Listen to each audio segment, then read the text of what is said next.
उपस्थित आदरणीय वरिष्ठ अधिवक्तागण, पदाधिकारीगण और उपस्थित सभी अधिवक्तागण, साथ साथ जो अधिवक्ता यहाँ उपस्थित नहीं है उनका भी नमन करता हूं। खत्म करने का पावर ये आप दोनों, ये हमारे जो डीसीपी राहुल सर हैं, चिरंजीवी साहब हैं, इस एफआईआर को कैसे आप इसमें क्या करेंगे, ये हम लोगों को स्पष्ट कैसे आप क्या करेंगे, क्या बताएंगे, ये बात मैं आप सबसे कहूँगा। आप आश्वासन दीजिए, बाकी बातें बार काउंसिल और शासन 2023 को हापुड़ में अधिवक्ताओं पे जो बर्बरतापूर्वक लाठीचार्ज हुआ है, उसके विरोध में अधिवक्ता प्रोटेक्शन एक्ट लागू करने के लिए और जो अधिवक्ताओं पे फर्जी तरीके से पुलिस द्वारा, प्रशासन द्वारा एफआईआरें की गई हैं, उनको निरस्त करने की मांगों को लेकर हम लोग आज सड़क पर उतरे हैं। पिछले 3 दिनों से हम लोग लगातार धरना प्रदर्शन कर रहे हैं। हमारी बार काउंसिल ऑफ यूपी ने भी संज्ञान लिया है। 3 दिन तक bar council of Uttar Pradesh द्वारा भी ये निर्देश जारी किया गया है कि सभी प्रदेश के अधिवक्तागण न्यायिक कार्य से पूर्णतः विरत रहेंगे। इन्हीं मांगों को लेकर हम लोगों ने 2 दिन ज्ञापन दिया डीसीपी महोदय को। माननीय मुख्यमंत्री जी से अपनी मांगें रखी थी, लेकिन ना ही शासन द्वारा ना ही प्रशासन द्वारा हमारी मांगों को माना गया और ना उन पर कोई संज्ञान लिया गया।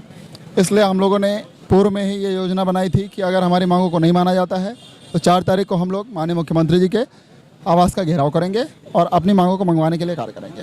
बता रहा हूँ, एक्चुअली देखिए, पुलिस और वकील कहे जाते हैं एक दूसरे के पूरक हैं, लेकिन सत्य है कि जिस प्रकार सांप और नेवले की दोस्ती होती है और दुश्मनी होती है, क्या होती है ये हम भी जानते हैं और आप भी जानते हैं, समाज भी जानता है। उसी तरह अधिवक्ता और पुलिस होती है। ठीक, पुलिस जिन कामों में अपने कामों को पूर्णतः नहीं करती है, उन कार्यों को हम लोग उजागर करते हैं। पुलिस और प्रेस का भी वही काम है जो अधिवक्ता और पुलिस का है। यदि प्रेस ने कुछ छाप दिया तो पुलिस का दबाव प्रेस वालों पे आने लगता है, और कई बार आपने देखा होगा कवरेज कर रहे साथियों पे उनका भी लाठीचार्ज होता है। अगर अधिवक्ताओं ने विरोध किया तो उन पर भी लाठीचार्ज होता है।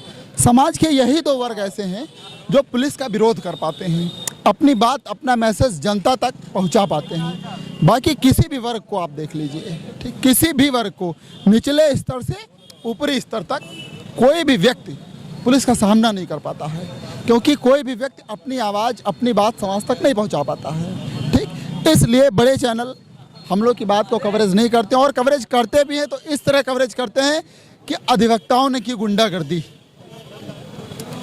अधिवक्ता, यहाँ इतने अधिवक्ता साथी खड़े हैं, आप किसी एक अधिवक्ता को कैमरे में आप देख के ये बता दीजिए किसी के पास लाठी है, डंडा है, सिवाय उसकी जेब में पेन के अलावा। और एक बार अगर आप कैमरा घुमा के देख लीजिए तो प्रत्येक पुलिस वाले के पास आपको हाथ में लाठी जरूर मिलेगी। अगला कार्यक्रम आपका क्या होगा?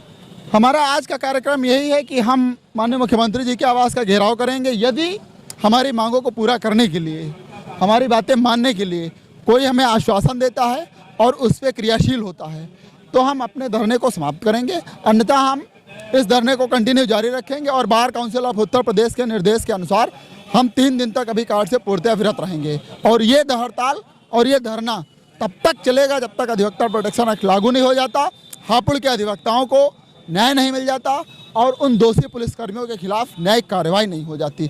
जो उन्होंने एसआईटी गठित की है उस पर हम और हमारे समाज के अधिवक्ता को 0.0% भी भरोसा नहीं है, क्योंकि उसमें भी सभी पुलिस अधिकारी ही शामिल हैं। अगर उनको निष्पक्ष न्याय जांच करानी है तो उसके लिए किसी न्यायिक अधिकारी को उस टीम में गठित करके उसकी न्यायिक जांच कराएं। इसीलिए हापुड़ के अधिवक्ताओं ने वहां बयान देने से भी मना कर दिया है। देखिए, जिस तरीके से बर्बरतापूर्वक हमारे यहाँ हापुड़ में अधिवक्ता बहनों के ऊपर लाठीचार्ज हुआ था, उसका हम लोग पिछले 4 दिनों से सांकेतिक धरना दे रहे थे, जिसका आज हम लोग का 4 तारीख को ऐलान था कि हम लोग मुख्यमंत्री आवास को घेरेंगे, जो पहले से सुनियोजित तरीके से था। तो आज उसी क्रम में हम लोग यहाँ से मुख्यमंत्री आवास के लिए गए थे, जिसमें पुलिस ने हम लोगों को बीच रास्ते में रोका, और रोकने के बाद में जो 29 तारीख को हम अधिवक्ता भाइयों पे सांकेतिक धरने के दौरान मुकदमा पंजीकृत किया था, उस मुकदमे को उन्होंने ख़त्म करने की घोषणा की और ये भी आश्वासन दिया कि आगे से हम अधिवक्ताओं पे किसी प्रकार का कोई लाठीचार्ज नहीं करेंगे और कोई भी अराजकता नहीं फैलाएंगे। इन सब बातों को लेके चूंकि हम लोग लोकल स्तर पे राजनीति कर रहे हैं और प्रदेश लेवल पे हापुड़ की जो घटना हुई है उस पे हमारी mother bar council of Uttar Pradesh जो निर्णय लेगी हम उसके साथ में हैं। कुछ कहना है आपको? भैया एडवोकेट प्रोटेक्शन एक्ट पे आती नहीं भाई, खाली एफआईआर पे जो बात हुई कि विवेचना होगी, उसके बाद क्या होगा फिर? कुछ नहीं, हम लोग के धरना प्रदर्शन का भी कोई मतलब नहीं हुआ। और अधिवक्ता हापुड़ की घटना को लेके आप लोगों का धरना प्रदर्शन था, जी, उस पे कोई आपकी मांग नहीं मानी? उस पे कोई बात ही नहीं भाई। हम लोग 4-5 दिन से यहाँ धरना प्रदर्शन कर रहे हैं, अपनी मांगे पूरी कर रहे हैं, लेकिन उस पे कोई बात नहीं भाई। जो एफआईआर वजीरगंज में हुई थी बस उसी को रद्द किया गया है कि वो वापस ले लेंगे, बस उस पे और हापुड़ की घटना पे कोई चर्चा नहीं हुई। अगला आप लोगों का निर्णय क्या होगा? अब निर्णय आगे हम लोग जब बार जो कहेगी वही करना पड़ेगा, वही अगला निर्णय अगर मान लीजिए अगर ये डिमांड पूरी नहीं करते हैं तो अभी हमने मुख्यमंत्री जिनका ही पुतला फूका, हम सरकार का ही पुतला फूकेंगे, लेकिन हमारा ये धरना चलता रहेगा। हमें एडवोकेट प्रोटेक्शन एक्ट चाहिए तो चाहिए। ऐसा है कि आप लोगों के अधिवक्ताओं में भी दो गुट है क्या? हाँ? नहीं हिसाब से ऐसा कुछ भी नहीं, ऐसा कुछ नहीं। हमारा अधिवक्ता समाज परिवार है और वो हमेशा रहेगा और बरकरार रहेगा। कभी भी किसी अधिवक्ता को कहीं भी दिक्कत होगी या हर अधिवक्ता उसके लिए आवाज उठाए।